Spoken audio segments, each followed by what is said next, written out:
বাক্য বলে, জাগিয়া থাকো ও প্রার্থনা করো, যেন তোমরা পরীক্ষায় না পড়ো। আত্মা ইচ্ছুক কিন্তু মাংস দুর্বল। অতএব তোমরা পরস্পরের কাছে তোমাদের পাপ স্বীকার করো এবং একে অপরের জন্য প্রার্থনা করো, যেন তোমরা সুস্থ হও। ধার্মিক ব্যক্তির আন্তরিক প্রার্থনা মহাশক্তিশালী প্রার্থনা, যা আমাদের বল ও শক্তি দেয়, আমাদের সকল সমস্যা থেকে উদ্ধার করে। আর আমাদের উচিত যেন আমরা একে অপরের জন্য নম্রতায় ঈশ্বরের কাছে প্রার্থনা করি আর প্রার্থনার মধ্য দিয়ে সেই ব্যক্তিকে ধরে রাখি। তাই আপনার যদি কোনো প্রার্থনা বিষয় থাকে তবে কমেন্টে লিখে যাবেন, আমরা আপনার জন্য প্রার্থনা করব। আপনাদের শান্তি হোক।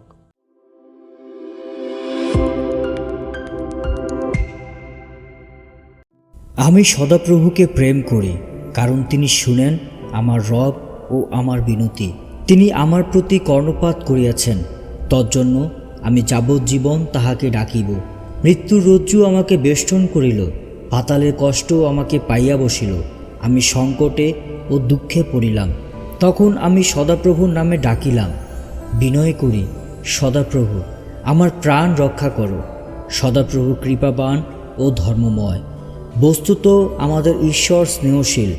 সদাপ্রভু অমায়িক লোকদিগকে রক্ষা করেন। আমি দিনহীন হইলে তিনি আমার পরিত্রাণ করিলেন। হে আমার প্রাণ, তোমার বিশ্রাম স্থানে ফিরিয়া যাও, কেননা সদাপ্রভু তোমার মঙ্গল করিয়াছেন। কারণ তুমি মৃত্যু হইতে আমার প্রাণ, অশ্রু হইতে আমার চক্ষু, পতন হইতে আমার চরণ উদ্ধার করিয়াছ। আমি সদাপ্রভুর সাক্ষাতে যাতায়াত করিব, জীবিতদের দেশেই করিব। আমার বিশ্বাস আছে, তাই কথা বলিব। আমি নিতান্ত দুঃখার্ত ছিলাম, আমি উদ্বেগে বলিয়াছিলাম, মনুষ্য মাত্র মিথ্যাবাদী। আমি সদাপ্রভু হইতে যে সকল মঙ্গল পাইয়াছি, তার পরিবর্তে তাহাকে কি ফিরাইয়া দিব? আমি পরিত্রাণের পানপাত্র গ্রহণ করিব এবং সদাপ্রভুর নামে ডাকিব। আমি সদাপ্রভুর কাছে আমার মানস সকল পূর্ণ করিব, তাহার সমস্ত প্রজার সাক্ষাতেই করিব।